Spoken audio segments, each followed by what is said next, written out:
KSRTC bus ಚಾಲಕರ ವಿರುದ್ಧ ನಡೀತಾ ಇರುವಂತಹ ಮಹಾರಾಷ್ಟ್ರದವರ ಅದರಲ್ಲೂ ಕೂಡ ಎಂಇಎಸ್ನವರ ಪುಂಡಾಟ ಏನಿದೆ ಅದು ಮಿತಿ ಮೀರಿ ಹೋಗ್ತಾ ಇದೆ. ಮಹಾರಾಷ್ಟ್ರದ ಸೊಲ್ಲಾಪುರದಲ್ಲಿ ಶಿವಸೇನೆ ಪುಂಡರು ಪುಂಡಾಟಿಕೆಯನ್ನ ಮರೆತಿದ್ದಾರೆ. ಕೆಎಸ್ಆರ್ಟಿಸಿ ಬಸ್ ಚಾಲಕನನ್ನ ತಡೆದದ್ದು ಅಲ್ಲದೆ ಬಸ್ಗೆ ಕೇಸರಿ ಬಣ್ಣವನ್ನ ಬಳಿದಿದ್ದಾರೆ. ಚಾಲಕನಿಗೂ ಕೂಡ ಕೇಸರಿ ಬಣ್ಣವನ್ನ ಬಳಿದಿದ್ದಾರೆ.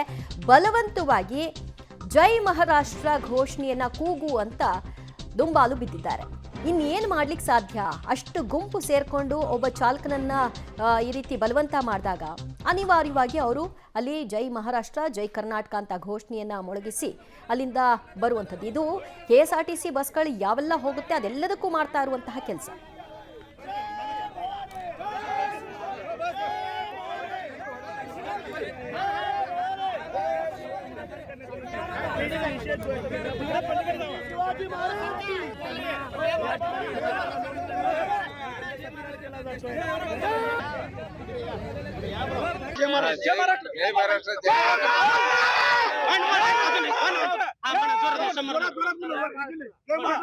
जय महाराष्ट्र जय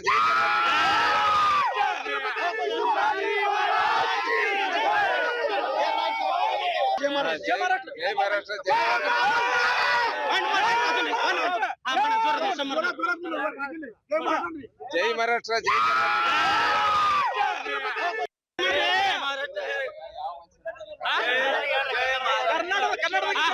जय हिंद जय महाराष्ट्र जय कर्नाटक.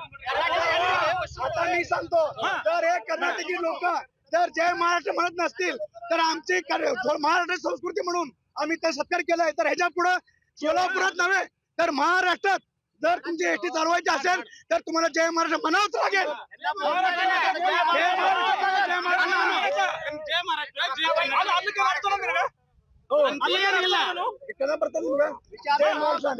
पासून पाठवत आहे त्यांना जय पवारने. कर्नाटक सरकारला इशारा आहे आमच्या महाराष्ट्रामध्ये पुन्हा कर्नाटक गाड्या एक पण फिरू देणार नाही.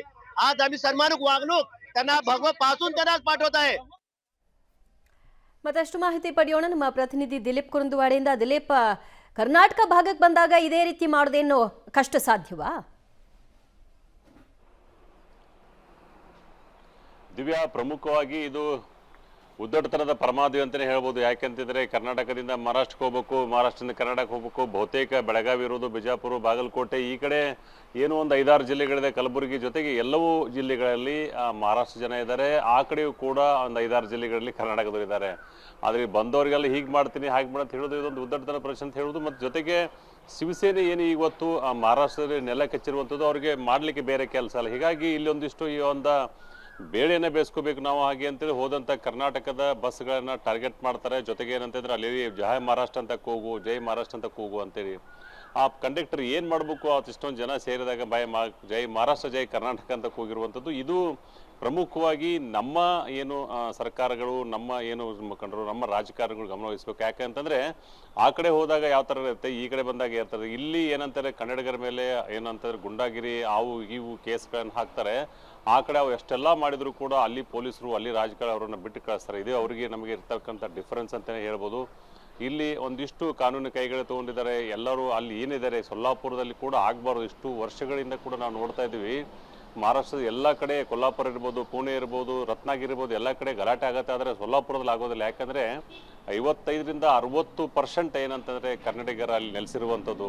ಬಹುತೇಕ ಸೊಲ್ಲಾಪುರ ಏನಂತಂದರೆ ಕನ್ನಡಮಯ ವಾತಾವರಣ ಇರುವಂಥದ್ದು. ಅಂಥ ಒಂದು ಜಿಲ್ಲೆಯಲ್ಲಿ ಈ ಥರ ಆಗ್ತಾ ಇರೋಂದರೆ ಖಂಡಿತವಾಗಿಯೂ ಕೂಡ ಸರ್ಕಾರ ಇದನ್ನು ಸೀರಿಯಸ್ ಆಗಿ ತಗೋಬೇಕಾಗತ್ತೆ. ಮತ್ತು ಈ ಸಂಬಂಧಪಟ್ಟ ಏನು ಕಿಡಿಗೇಡಿಗಳಿದ್ದಾರೆ ಅವರನ್ನು ಅರೆಸ್ಟ್ ಮಾಡೋದ್ರ ಮುಖಾಂತರ ಅವರಿಗೆ ಮಹಾರಾಷ್ಟ್ರ ಸರ್ಕಾರ ಒಂದು ಬುದ್ಧಿಯನ್ನು ಕಲಿಸ್ಬೇಕಾಗತ್ತೆ. ಆದರೆ ಅಲ್ಲಿ ಕೇವಲ ಹಿಡಿತಾರೆ ಮತ್ತೆ ಕರ್ಕೊಂಡೋಗಿ ಮಧ್ಯಾಹ್ನ ಹೊತ್ತಿಗೋ ಅಥವಾ ಸಂಜೆ ಹೊತ್ತಿಗೆ ಬಿಟ್ಟು ಕಳಿಸ್ತಾರೆ. ಆದರೆ ಈ ಕಡೆ ಪರಿಸ್ಥಿತಿ ಬದಲಾಗಿರೋದು ಕರ್ನಾಟಕದಲ್ಲಿ ಬದಲಾಗಿದೆ. ಇಲ್ಲಿ ಕೇಸ್ಗಳನ್ನು ಹಿಡಿತಾರೆ, ವರ್ಷಾನುಗಂಟಲೆ ಕೋರ್ಟ್ಗೆ ಅಡ್ಡಾಡಬೇಕಾಗತ್ತೆ.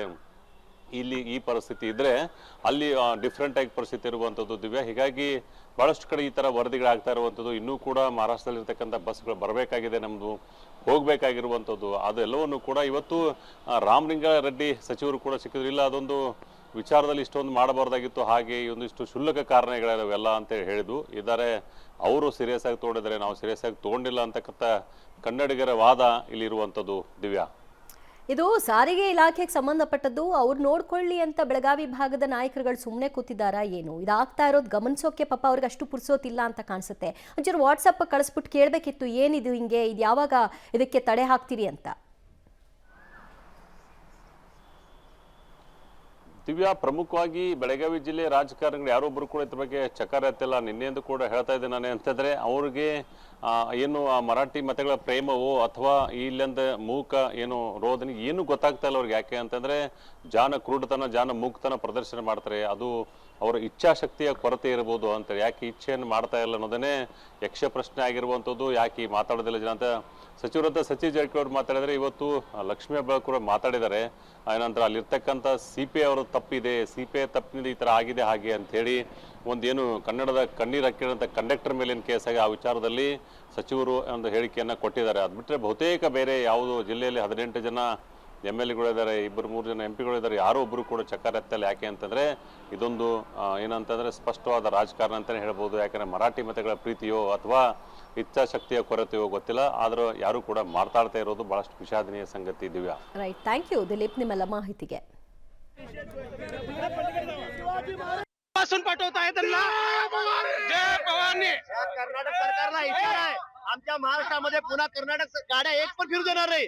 आज आम्ही सन्मानिक वागणूक त्यांना भगवं पासून ವಯಸ್ಸಾಗಿರೋರು ಅಂತ ನೋಡದೆ ಅವರ ಮೇಲೆ ಹಲ್ಲೆ ನಡೆಸ್ತಾರೆ ಗೂಂಡಾಗಳ ರೀತಿ. ಇಲ್ಲಿ ವಯಸ್ಸಾಗಿರೋರು ಅನ್ನೋದನ್ನ ನೋಡದೆ ಅವ್ರ ಮೇಲೆ ಬಣ್ಣ ಬಳಿದು ಬಲವಂತವಾಗಿ ಘೋಷಣೆ ಕೂಗಿಸ್ತಾರೆ. ನಮ್ಮ ಗಡಿಗೆ ಬಂದಾಗ ಇದನ್ನೇ ಮಾಡಿ ತೋರಿಸೋದಕ್ಕೆ ಎಷ್ಟೊತ್ತು? ಕೆಲಸಕ್ಕೆ ಬಾರದೇ ಇರೋರು, ಕೆಲಸ ಇಲ್ಲದೆ ಇರುವಂತಹ ಶಿವಸೇನೆಯವರಿಂದ ಇದಲ್ಲದೆ ಇನ್ನೇನು ನಿರೀಕ್ಷೆ ಮಾಡಲಿಕ್ಕಾಗುತ್ತೆ?